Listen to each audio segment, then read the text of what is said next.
नमस्कार दोस्तों, स्वागत है आपका स्टडी फॉर सिविल सर्विसेज में। वीडियो को पूरा देखिए। कोई भी आपका फीडबैक है, कोई सजेशन है, तुरंत वीडियो में कमेंट करके जरूर बताइए। अच्छा लगे तो वीडियो लाइक जरूर कर लीजिए और ऐसे वीडियो लगातार फ्री में पाने के लिए चैनल को तुरंत सब्सक्राइब कर लीजिए और बेल आइकन को जरूर टैप कर लीजिए ताकि आगे भी सारे वीडियो आपको मिलते रहे। यूट्यूब में फॉलो करते हैं तो प्लीज ये वाला फ्री टेलीग्राम चैनल जरूर ज्वाइन कर लीजिएगा। सारे नोटिफिकेशन, सारे अपडेट यहीं पे आते हैं, ध्यान रखिएगा। स्टडी फॉर सिविल सर्विसेज का कोई भी पेड ग्रुप अगर आपको ज्वाइन करना है तो सिर्फ 856480569066089752386445 यही नंबर है हमारे, सिर्फ जहां पे कॉल या व्हाट्सएप कर सकते हैं। इंस्टाग्राम पे हमारा पेज जरूर फॉलो कर लीजिएगा, studyforcivil.services है। ट्विटर पे हमको जरूर फॉलो कर लीजिएगा, @studyforcivils है। सारे क्वेश्चन अटेम्प्ट करिए और स्कोर अपना तुरंत कमेंट करके बताइए। दोस्तों नमस्कार, स्टडी फॉर सिविल सर्विसेज में आप सभी का स्वागत है। यूपीपीएससी प्रीलिम्स एग्जामिनेशन की जो पेड क्विज हम देख रहे हैं, कंटिन्यू करेंगे अगला वीडियो यहाँ से। फर्स्ट क्वेश्चन देखेंगे। हमारे ग्रुप्स लगातार इसके लिए चल रहे हैं, पेड ग्रुप्स। आप उसमें एडमिशन चाहते हैं तो इस वीडियो का डिस्क्रिप्शन बॉक्स खोल करके देख लीजिएगा, या फिर इंट्रो वाले पार्ट में हमारी कॉन्टैक्ट डिटेल जो है वो आपको मिल जाएगी। कहा जा रहा है 7 से 17 सितंबर 2023 तक 48वां टोरंटो अंतर्राष्ट्रीय फिल्म महोत्सव आयोजित किया गया। और टोरंटो किस देश में स्थित है ना? तो टोरंटो बेसिकली कनाडा में है। ऑप्शन हमारा सी करेक्ट हो जाएगा। यहाँ पे ध्यान रखेंगे कि जो ये इंटरनेशनल फिल्म फेस्टिवल है, इसमें इंडियन डेलीगेशन भी पार्टिसिपेट कर रहा है और इंडिया को एज अ क्रिएटिव हब, ठीक है, और एक स्टोरी टेलर्स के रूप में, है ना, एक डेलीगेशन जो है यहाँ पे प्रमोट कर रहा को, मतलब इंडिया को प्रमोट कर रहा है, तो इसको ध्यान रखेंगे। और लोकेशन, ठीक। सितंबर 2023 में WHO वर्ल्ड हेल्थ ऑर्गेनाइजेशन ने पारंपरिक चिकित्सा पर कौन सा घोषणा पत्र जारी किया? इंपॉर्टेंट है, इसको ध्यान रखना है। इंडिया में ही कह लीजिए, इंडिया के द्वारा होस्ट किया गया first WHO global traditional medicine centre कह लीजिए। तो ये आयोजन कहाँ पे किया गया? गुजरात में, ठीक है। तो उसी मीटिंग के बाद गुजरात डिक्लेरेशन डिक्लेयर किया गया है, जिसमें जो हमारे प्राचीन काल से जो चिकित्सा की विधियाँ चली आ रही हैं उसको यूज़ करके आगे जो हेल्थ सेक्टर में, है ना, और बेहतर किया जा सकता है, ठीक। हमारे जो सस्टेनेबल डेवलपमेंट गोल में जो यूनिवर्सल हेल्थ कवरेज का कॉन्सेप्ट है उसको पूरा करने के लिए, तो उसी के रेफरेंस बताइए, ध्यान रखना है। Option first. हाल ही में किस देश ने एक धूम्रपान विरोधी योजना के तहत डिस्पोजेबल वेप्स पर प्रतिबंध लगाने की घोषणा की है? तो जैसे एक तो होती है सिगरेट, है ना, बीड़ी सिगरेट जो आपने देखा होगा, ठीक है। तो स्मोकिंग का ही एक इलेक्ट्रॉनिक डिवाइस होता है वेप, ठीक है। और मतलब टोबैको नहीं होता है इसमें, इलेक्ट्रॉनिक मीडियम से कुछ इसका मैकेनिज्म होता है जिसके माध्यम से फील होता है लोगों को कि हाँ वो स्मोकिंग कर रहे हैं, ठीक है। तो इस चीज़ से यंगस्टर्स पे काफ़ी एक तरीके से बैड इफेक्ट जो पड़ रहा है इस जनरेशन में, उसको रोकने के लिए फ्रांस की गवर्नमेंट ने रिसेंटली जो है इसको अनाउंस किया है कि जो डिस्पोजेबल आजकल तमाम छोटे छोटे डिवाइसेस आने लगे हैं तो उसको पूरी तरीके से बैन किया जाएगा। इंडिया में जैसे 2019 में जो ये इलेक्ट्रॉनिक निकोटीन डिलीवरी सिस्टम था, ठीक है, एंड्स, इसको भी बैन किया गया था, तो ध्यान रखेंगे इसको। और जैसे अभी कुछ लास्ट ईयर जो है न्यूजीलैंड ने 18 प्लस के जो लोग हैं उनके लिए तो स्मोकिंग का कॉन्सेप्ट था, लेकिन उससे कम के लिए भी बैन किया था। तो ये सब घटनाएं जो है इन सबको भी ध्यान रखना है। और रीसेंट डेवलपमेंट ये फ्रांस वाला था जो यहाँ क्वेश्चन में पूछा गया, तो इसको भी ध्यान रखेंगे।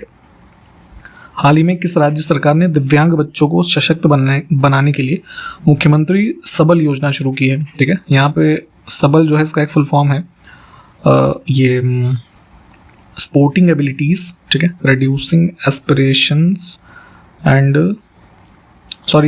रीबिल्डिंग था, ठीक है, rebuilding aspirations and livelihood scheme, ये फुल फॉर्म है। इसको हिमाचल प्रदेश के हमीरपुर से लॉन्च किया गया। वहाँ के जो चीफ मिनिस्टर हैं, ठीक है, सुखविंदर सिंह सुक्खू नाम है उनका, तो इन्होंने इसको इनॉग्रेट किया है, ध्यान रखेंगे। टारगेटेड कौन है इसमें? जो डिफरेंटली एबल्ड बच्चे हैं।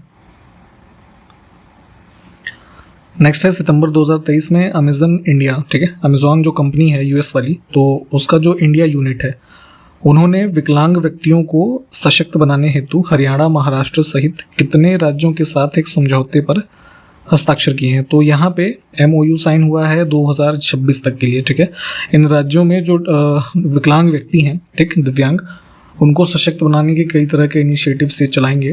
तो इसमें जो है कुल 5 राज्य हैं, ठीक है। तो यहाँ पे हरियाणा, महाराष्ट्र उन्हीं 5 में ही है, इसको ध्यान रखेंगे। ऑप्शन बी, ठीक है। 5 राज्यों के नाम है हरियाणा, महाराष्ट्र, गुजरात, कर्नाटक और तमिलनाडु। चीन में आयोजित होने वाले 19वें एशियाई खेलों, जो कि 2012 का एडिशन है, अब होने वाला है। इसके लिए भारतीय दल के आधिकारिक स्पॉन्सर के रूप में किसको नामित किया है? तो यहाँ पे जैसे जो टाइटल स्पॉन्सर होते हैं किसी पर्टिकुलर गेम में, है ना, स्पोर्ट्स पर्सन के लिए या फिर उस टीम के लिए, तो जैसे अभी आप इंडियन क्रिकेट टीम को देखते होंगे मेंस वाली, तो उसमें अभी हाल फिलहाल ड्रीम 11 जो है वो टाइटल स्पॉन्सर है, ठीक है। तो वैसे ही यहाँ पे जो ये 19th एशियन गेम्स हैं, इसके लिए जो हमारा ये कोऑपरेटिव है मिल्क अमूल, ठीक है, ये बना है। तो इसमें जो है सी विकल्प को चुनेंगे। 6 सितंबर 2023 को किस देश ने मून स्नाइपर चंद्र लैंडर मिशन लॉन्च किया है? तो जैसे अभी इंडिया का चंद्रयान 3 लॉन्च किया गया था, तो वैसे ही एक लैंडर मिशन है मून स्नाइपर इसका नाम है, इसको लॉन्च किया है जापान ने। अच्छा ये बताइए, इंडिया के ही लॉन्च मिशन के आसपास रशिया ने एक मिशन को लॉन्च किया था मून के लिए, उसका नाम क्या था? कमेंट डाउन करिए जरा। पहला यूएस आसियान केंद्र कहाँ पर स्थापित किया जाएगा? तो जो हमारा एक साउथ ईस्ट एशियन समूह है आसियान, ठीक है, तो यूएस आसियान एक सेंटर जो है कह लीजिए पीपीपी मॉडल पे है, ये इसको स्टैब्लिश किया जाएगा यूएस के अंदर वाशिंगटन में, ठीक है। ऑब्जेक्टिव क्या है इसको स्टैब्लिश करने का? तो जो है आसियान ग्रुप के लोग और यूएस के मध्य जो है कुछ जैसे बिजनेसेस है ना, एकेडमिक इंस्टीट्यूशंस और इन सब चीज़ों से संबंधित इंगेजमेंट जो है वो आपस में बढ़े और इन सब चीज़ों में संवर्धन हो। हाल ही में प्रकाशित पुस्तक फायर ऑन द गैंगेज, है ना, गंगा रिवर से संबंधित है। फायर ऑन द गैंगेज पूरा नाम है fire on the Ganges life among the deads in Banaras, ठीक है। तो ये जो है Radhika Iyengar, option D correct हो जाएगा इसमें। हाल ही में किस संस्थान को सर्वश्रेष्ठ प्रशिक्षण संस्थान के लिए केंद्रीय गृह मंत्री ट्रॉफी 2021-22 से सम्मानित किया गया? तो Assam rifles training centre and school का फाउंडेशन डे था 53rd, ठीक है, और ये कहाँ पे है? इसमें नागालैंड में है, ठीक है, इसको ध्यान रखेंगे। तो इनको मिला है जो है union home minister trophy, option B. G20 शिखर सम्मेलन स्थल नई दिल्ली में जो भारत मंडपम में जहाँ पे G20 की मीटिंग हुई, तो वहाँ पर विश्व की सबसे ऊंची नटराज की प्रतिमा जो कि लगभग 28 फुट ऊंची है, उसको स्थापित किया गया। इसके मूर्तिकार कौन है ये बताना है, तो ध्यान रखेंगे इसका जो है ये वेट लगभग 20 टन था, ठीक है, और हाइट की बात यहाँ पे की गई 28 फीट। तो उसको यहाँ पे तमिलनाडु में जो है तंजावुर डिस्ट्रिक्ट जो है वहाँ पे डेवलप किया गया, राधा कृष्णन स्थपति, है ना, और इनकी जो टीम है इन्होंने इसको डेवलप किया है, तो इसको ध्यान रखेंगे। और एक ये भी फैक्ट था कि रिकॉर्ड जो है 7 मंथ में इसको बना करके कंप्लीट किया गया। शिक्षक प्रशिक्षण और क्षमता निर्माण के लिए जो यूनिवर्सिटी ग्रांट कमीशन यूजीसी है, इनकी ओर से संचालित मानव संसाधन विकास केंद्र जो होते थे, ठीक है, ह्यूमन रिसोर्स डेवलपमेंट सेंटर्स, तो इनको रीनेम किया गया है। अब ये किस रूप में जाने जाएंगे ये बताना है, ठीक। तो यहाँ पे लगभग 15 लाख टीचर्स की कैपेसिटी बिल्डिंग आगे जो है करने के उद्देश्य से इसको रीनेम किया गया है मदन मोहन जो है मालवीय टीचर्स ट्रेनिंग सेंटर, तो यहाँ पे ऑप्शन डी, ठीक। 25 और 26 सितंबर को भारतीय वायुसेना और ड्रोन फेडरेशन ऑफ इंडिया की सह मेज़बानी में भारत ड्रोन शक्ति 2023 अभ्यास जो है इसका आयोजन कहाँ पर किया जाएगा? तो गाजियाबाद डिस्ट्रिक्ट उत्तर प्रदेश का जो है यहाँ पे एक एयरफोर्स का कह लीजिए बेस है हिंडन, ठीक है, यहाँ पे इसका आयोजन होगा।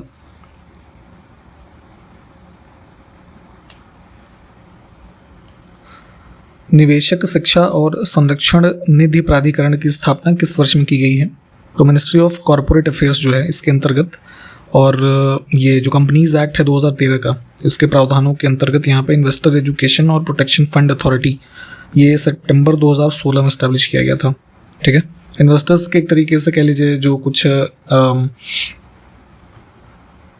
अवेयरनेस और जो फंड से संबंधित प्रोटेक्शन के लिए क्या चीज़ें हो सकती हैं, इन सब चीज़ों के बारे में एक व्यवस्था करने के लिए इसकी स्थापना हुई। हाल ही में किस ऑटो और कृषि क्षेत्र की फर्म ने आईसीसी पुरुष क्रिकेट विश्व कप 2023 के लिए स्टार स्पोर्ट्स के साथ एसोसिएट प्रायोजक के रूप में अपने क्रिकेट एसोसिएशन के विस्तार की घोषणा की है? तो अभी आपको पता होगा कि जो मेंस क्रिकेट वर्ल्ड कप है इंडिया में ही होने वाला है, और उसी में जितने भी टाइटल स्पॉन्सर्स हैं, है ना, को स्पॉन्सर्स, तो उसी के रूप में स्टार स्पोर्ट्स जो ब्रॉडकास्टर है मेन, इसके साथ टाई अप हुआ है महिंद्रा एंड महिंद्रा ग्रुप का, ठीक है। तो इस वजह से चर्चा में था option D. Promoting literacy for a world in a transition building the foundation of a sustainable and peaceful societies, काफ़ी एक बड़ा सा थीम है। इसके साथ इंटरनेशनल लिटरेसी डे 2023 किस दिन मनाया जाएगा? तो ये जो है 8 सितंबर को आयोजित हुआ, ऑप्शन डी। हाल ही में इसमें से किसने NPCI जो national payments corporation of India है, इनके साथ मिलकर के भारत का पहला UPI आधारित जो ATM है उसको लॉन्च किया? ठीक है, तो जैसे भी आप लोग QR कोड स्कैन करके पेमेंट UPI की करते होंगे, वैसे ही एक सुविधा के साथ एक वाइट लेबल ATM जो है, ATMs की कैटेगरी होती है वाइट लेबल या अन्य जो ब्राउन लेबल वगैरह, ये सब पढ़ लीजिएगा। तो वाइट लेबल ATM में जो है क्या होगा कि ऐसे एक QR कोड डिस्प्ले होगा, तो यहाँ पे कार्डलेस फैसिलिटी के साथ जो है आप UPI जो भीम UPI है इस सॉफ्टवेयर को यूज़ करके अपने बैंक अकाउंट से जो आपका लिंक होता है कैश विड्रॉ कर सकते हैं। ठीक है, तो ऐसा एक जो है सिस्टम अभी रिसेंटली लॉन्च किया हिटाची पेमेंट्स सर्विसेज ने, ऑप्शन बी। हाल ही में भारत का पहला सोलर नगर कौन सा बना है? ठीक है, तो मध्य प्रदेश में रायसेन में जो आपका ये सांची है ना, तो सांची में जो है लगभग 3 मेगावाट की सोलर कैपेसिटी जो है, इसका उद्घाटन अभी वहाँ के चीफ मिनिस्टर शिवराज चौहान ने किया था। ठीक है, तो उसी के साथ ये डिक्लेयर हुआ है इंडियाज़ फर्स्ट सोलर सिटी। तो यहाँ पे काफ़ी सारा लगभग 14,000 टन कार्बन डाइऑक्साइड का जो एमिशन है वो कम होगा। ठीक है, तो ध्यान रखना है, इंपॉर्टेंट रहेगा ये, ऑप्शन सी। एक और पुस्तक हाल ही में प्रकाशित हुई थी, the songs of the soul, तो ये इसके लेखक है सिद्धार्थ मुखर्जी। बुक्स में थोड़ा नाम ही ध्यान रखा करिए, बहुत ज़्यादा तो पूछते नहीं हैं। नेक्स्ट है वैज्ञानिक एवं औद्योगिक अनुसंधान परिषद CSIR, council of scientific and industrial research. तो इनका एक 1 वीक 1 लैब कार्यक्रम कब से कब तक आयोजित किया जाएगा? तो रिसेंटली जो है अनाउंस किया गया कि 11 से 16 सितंबर के मध्य जो है पूरे देश में CSIR की जो एक कह लीजिए टॉप रिसर्च लेबोरेटरीज हैं, जिनकी कुल संख्या पूरे देश में मिलाकर के 37, तो यहाँ पे एक हफ्ते का ये एक तरीके से एग्जीबिशन होगा जिसमें कुछ इन्वाइटीज़ को इन्वाइट किया जाएगा पूरे देश भर से, है ना। और लोग यहाँ पे जो आएंगे वो जैसे CSIR की जो लैब्स हैं तो उनकी क्या वर्किंग होती है, ठीक है, उन वर्किंग से संबंधित जो कह लीजिए कुछ लेक्चर्स है ना, वर्कशॉप्स और क्विज एग्जीबिशन, ये सब चीज़ों में लोग पार्टिसिपेट कर पाएंगे। तो कुल मिला के यहाँ पे एक तरीके से जो CSIR के मतलब कॉन्ट्रीब्यूशंस हैं उन सबको प्रमोट किया जा रहा है जो हमारी साइंस मिनिस्ट्री है इसके द्वारा। तो इसमें ड्यूरेशन ध्यान रखेंगे 11 से 16 सितंबर। हाल ही में विश्व प्राथमिक चिकित्सा दिवस 2023 किस दिन मनाया गया? तो जैसे कुछ अनफॉर्चुनेट एक्सीडेंट्स होते हैं तो उसको बचाने के लिए या फिर ऐसा अगर होता भी है तो आपने कई बार व्हीकल्स में देखा होगा, है ना, फर्स्ट एड बॉक्स होता है जिसमें कुछ बेसिक मेडिकल इक्विपमेंट्स होते हैं, है ना, बैंडेड वगैरह, ठीक है, स्टिचेस और ये सब चीज़ें, क्रीम।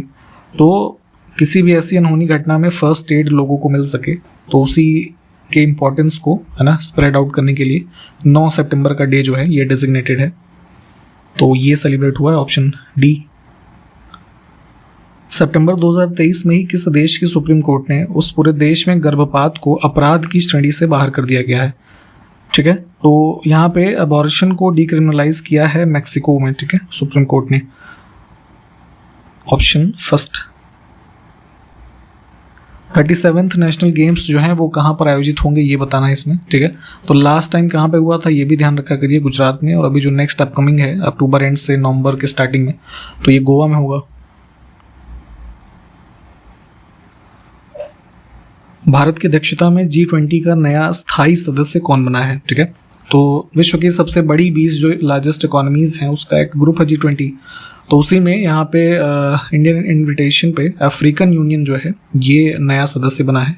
हालांकि देखिए जैसे पहले मैंने बताया था G20 के जितने भी फैक्ट्स हैं मीटिंग से संबंधित या हिस्टोरिकल बैकग्राउंड, ये सब आपको पढ़ना है, इससे क्वेश्चन आना ही आना है, ठीक, तो ध्यान रखेंगे। भारत और फ्रांस के बीच द्विपक्षीय नौसेना अभ्यास जिसका नाम है वरुण, इसका 21वां संस्करण 2023 कहाँ पर आयोजित किया गया? तो एक चीज़ यहाँ पे ध्यान रखेंगे, 21st एडिशन में ये फेज़ 2 था, ठीक है, फेज़ 1 आयोजित हुआ था जनवरी में, ठीक है, आपको इसकी लोकेशन बतानी है। फेज़ 2 अभी रिसेंटली कंक्लूड हुआ है अरेबियन सी। निम्नलिखित में से कौन सा देश भारत का लघु रूप कहलाता है?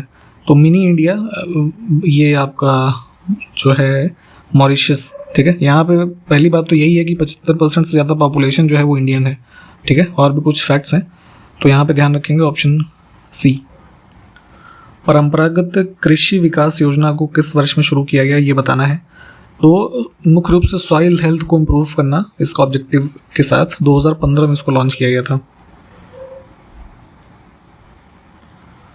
भारत में कंजली आर्द्रभूमि क्षेत्र किस राज्य में स्थित है? तो मैन मेड एक प्रकार का वेटलैंड है, कपूरथला पंजाब में। निम्नलिखित में से किसने नालंदा बौद्ध विहार होता है, यहाँ पे हिंदी में थोड़ा करेक्शन है, ठीक है, इसका निर्माण करवाया था? तो जो है 5th सेंचुरी AD के टाइम पीरियड में गुप्ता डायनेस्टी से संबंधित कुमारगुप्त, ठीक है। तो विहारा जो आप जानते हैं कि बुद्धिस्ट जो मॉन्क्स होते थे मुख्य रूप से उनके रहने के स्थल के रूप में यूज होता था, तो इसका निर्माण इन्होंने करवाया था। नेक्स्ट है प्लांट टिश्यू कल्चर के पिता कौन है, ठीक है। तो जैसे प्लांट से संबंधित है ना, एनिमल से संबंधित, कुछ एग्रीकल्चरल क्रॉप से संबंधित जो इनके सबसे लीडर्स रहे, ठीक है, जो फादर्स रहे, जनक जो हुए, इनके नाम अक्सर पूछे जाते हैं, तो इसकी लिस्टिंग प्लीज़ पढ़ा करिए। तो यहाँ पे जैसे प्लांट्स के रेफरेंस में प्लांट टिश्यू कल्चर भी पढ़िएगा, तो यहाँ पे इसके फादर के रूप में जाना जाता है गॉटलिब हेबरलैंड, ठीक है, ऑप्शन बी। 1885 से लेकर के खास करके 1947 तक के जो कांग्रेस का सेशंस हुए, तो हालांकि सारे सेशन के अध्यक्ष और है ना सब कुछ याद कर पाना पॉसिबल नहीं है किसी के लिए, बट फिर भी कुछ ट्रिक लगा करके जो इंपॉर्टेंट चीज़ें हैं, सेशंस हैं, इसको प्लीज़ याद कीजिए। तो उसी क्रम में है भारतीय स्वतंत्रता के समय कांग्रेस का अध्यक्ष कौन था? तो हर साल के जो सेशन होते थे उसके लिए कोई अध्यक्ष चुने जाते थे, कुछ लोग लगातार कई सालों तक अध्यक्ष रहे। तो वैसे ही यहाँ पे 47 की बात करें तो JB कृपलानी, ठीक। दारा शिकोह को किस स्थान पर दफनाया गया था ये बताना है। तो जितने भी मुगल से संबंधित फेमस ग्रेव्स हैं, ब्यूरियल प्लेस, उसके बारे में भी पूछा जाता है। तो दारा शिकोह को माना जाता है कि दिल्ली में जो ये हुमायूं स्टॉम है, ठीक है, उस कॉम्प्लेक्स में कहीं पे दफनाया गया। अभी रिसेंटली न्यूज़ ये थी 2020 में कमेटी भी गठित की गई थी आर्कियोलॉजिकल सर्वे ऑफ इंडिया के द्वारा कि उस कॉम्प्लेक्स में दारा शिकोह की जो ग्रेव है कहाँ पे है उसको खोजा जाए, लेकिन वो मिला नहीं अभी तक, ठीक है। तो ये मानिए कि बस हाँ वहीं पे कहीं है, बट एग्जैक्टली लोकेशन अभी मिली नहीं है, बट स्टिल यहाँ पे नाम के तौर पे दिल्ली तो खैर याद ही रखेंगे, ठीक बात है। चेरुथानी बांध किस नदी पर अवस्थित है? तो केरला की रिवर है पेरियार, है ना, इससे संबंधित है ये। निम्न में से कौन जिंदा पीर के नाम से जाना जाता था? तो टाइटल्स जो है ये काफ़ी मुगलों से संबंधित या अन्य शासकों से भी संबंधित पूछी जाती हैं। तो उसी क्रम में जो मुगल बादशाह औरंगजेब के लिए जिंदा पीर टर्म यूज़ होता है, इसका अर्थ क्या होता है? लिविंग सेंट, ठीक। नेक्स्ट है लोम्बोक जलडमरू मध्य किन दो द्वीपों के मध्य स्थित है? तो इंडोनेशिया में देखेंगे आइलैंड जो है बाली और लोम्बोक, है ना, इनको एक तरीके से कनेक्ट करता है। इनको देखिए मैप में, ये जो ज्योग्राफी वाली चीज़ें हैं लोकेट किया करिए। विश्व का सर्वाधिक कॉफ़ी उत्पादक देश कौन सा है? कॉफ़ी सबसे ज़्यादा होती है ब्राज़ील में, ऑप्शन बी। अच्छा, पहले भी शायद मैंने बताया था कोको बीन्स जो है उसका उत्पादन में कौन सा देश पहले स्थान पे है? अगला है वैज्ञानिक प्रबंधन का जनक कौन है? Father of scientific management. तो किसी भी जैसे प्रॉब्लम है, ठीक है, तो उसके लिए आप साइंटिफिक मेथड्स को यूज़ करें, क्रिएटिव थोड़ा होकर के चीज़ों को सोचें। इस सब के संबंध में साइंटिफिक मैनेजमेंट के जनक के रूप में जाने जाते हैं FW टेलर। पूरा नाम था इनका फ्रेडरिक विंस्लो, ठीक है, टेलर। 8 सितंबर 2023 से उत्तर प्रदेश के किस शहर में जटायु क्रूज सेवा शुरू की गई है? तो सरयू रिवर में, कहाँ पे है? अयोध्या। यहाँ पे एक क्रूज सेवा ऑपरेशन इसका स्टार्ट हुआ है 8 सितंबर से। तो नाम ध्यान रखेंगे, जटायु क्रूज सर्विस। और एक चीज़ ये बताइए कि वाराणसी में गंगा रिवर पे एक क्रूज स्टार्ट हुआ था, उसका नाम क्या था? ये जरा कमेंट करिए। हाल ही में जारी किए गए US news and world report की वार्षिक रैंकिंग में दुनिया का सर्वश्रेष्ठ देश कौन सा बना है? ठीक, तो बेस्ट कंट्री रैंकिंग एक इंडेक्स इन्होंने निकाला था जिसमें स्विट्ज़रलैंड जो है वो टॉप पे है, फर्स्ट, सेकंड पे कनाडा, थर्ड पे स्वीडन। हाल ही में किस संस्थान ने भारत के पहले AI संचालित एंटी ड्रोन सिस्टम जिसका नाम है इंद्रजाल, इसका अनावरण किया है? तो हैदराबाद बेस्ड एक प्राइवेट फर्म है ग्रीन रोबोटिक्स, इन्होंने डेवलप किया है एंटी ड्रोन सिस्टम जो कि कह लीजिए आर्टिफिशियल इंटेलिजेंस पावर्ड है और कई चीज़ें खुद से सक्षम करने में सक्षम है ना। और जैसे जितने भी माइक्रो, मिनी है ना, स्मॉल, लार्ज या एक्स्ट्रा लार्ज, इस तरह के ड्रोन्स हैं, तो जैसे कोई मान लीजिए अननेसेसरी या कोई इंटेंशनली अटैक हमारे किसी पर्टिकुलर एरिया पे ड्रोन्स के माध्यम से हो रहा है तो उसको कॉम्बैट कर सकता है ये हमारा इंद्रजाल सिस्टम, है ना। तो भारत के जो एक डिफेंस टेक्नोलॉजी है उसमें एक सिग्निफिकेंट एडवांटेज है ये, है ना, एडवांसमेंट है कह लीजिए। तो अभी इसका अनावरण हुआ था, तो ध्यान रखना है, इंपॉर्टेंट है। उत्सर्जन व्यापार योजना लागू करने वाला देश का दूसरा शहर कौन सा बना है? ठीक, तो अभी रिसेंटली तो खैर ये अहमदाबाद है, ठीक है। 2019 में सूरत में पहले स्टार्ट किया गया था। मुख्य रूप से जो एमिशन ट्रेडिंग स्कीम है तो इसको लॉन्च इसलिए किया गया था कि एयर पोल्यूशन जो है उससे कॉम्बैट किया जा सके और एमिशन जो पार्टिकुलेट मैटर्स का है उन सबको एक तरीके से कम करना। तो इसके थोड़े प्रावधानों के बारे में पढ़ेंगे। तो पहला सूरत था, सेकेंड अभी रिसेंटली जो है अहमदाबाद हो गया है, तो दोनों को ध्यान रखना है। सितंबर 2023 में मरीन सैंड वॉश नामक एक नया डेटा प्लेटफॉर्म किसके द्वारा लॉन्च किया गया, ये बताना है। तो यूनाइटेड नेशन एनवायरनमेंट प्रोग्राम जो है इनके द्वारा ये प्लेटफॉर्म लॉन्च किया गया है डिजिटल, और जिसमें मुख्य रूप से जो हमारे विश्व के जितने ओशंस हैं मुख्य रूप से, तो वहाँ से जो सैंड का एक्सट्रैक्शन है तो वो एक सीवियर थ्रेट है किसके लिए, जो हमारा मरीन इकोसिस्टम है एज वेल एज जो कोस्टल कम्युनिटीज़ हैं उनके लिए। तो इन्हीं सब की जो इलीगल एक्टिविटीज़ हैं इन सबको मॉनिटर और उस पर कार्य करने के लिए ये प्लेटफॉर्म बनाया गया है। थोड़ा इसके बारे में चाहें तो देखिए। और सितंबर 2023 में ही जो हमारा अभी G20 शिखर सम्मेलन हुआ है तो उसके दौरान इसमें से किस अलायंस की घोषणा की गई है? तो एक नया इनिशिएटिव स्टार्ट करने का जो है लॉन्च किया गया इनिशिएटिव मोदी जी के द्वारा, ग्लोबल बायोफ्यूल अलायंस, ठीक। इसमें एक चीज़ ये बताएं, कितने देश आउट ऑफ G20 जो है जिन्होंने कलेक्टिवली मिल करके इसको लॉन्च किया है? सारगासो समुद्र के बारे में सही कथन पर विचार करना है। तो पहला है, यह अटलांटिक महासागर का सबसे खारा हिस्सा है और अटलांटिक का ही सबसे गर्म हिस्सा है। तो दोनों स्टेटमेंट जो है वो ठीक है इसमें।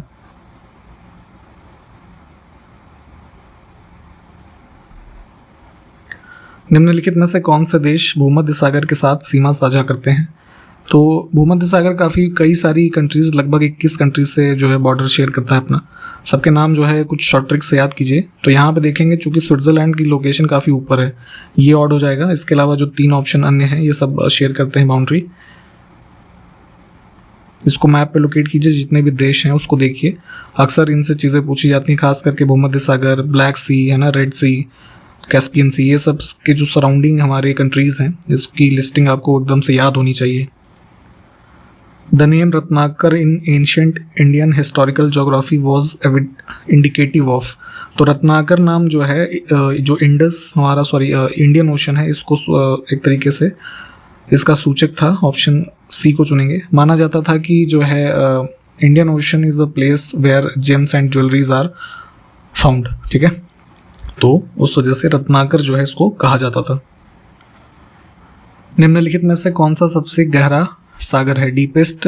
तो जैसे ओवरऑल ओशंस की हम बात करें तो पैसिफिक है उसमें, ठीक है। और यहाँ पे दिए हुए विकल्पों में देखेंगे तो साउथ चाइना सी हो जाएगा इसका आंसर, ठीक। यहाँ पे इस वीडियो को हम समाप्त करेंगे। जो क्वेश्चंस पूछे गए हैं प्लीज़ उसको कमेंट डाउन करिए और मैप वाली चीज़ों को प्लीज़ लोकेट कीजिएगा। अगले वीडियो से कंटिन्यू करते हैं, तब तक के लिए नमस्कार, जय हिंद।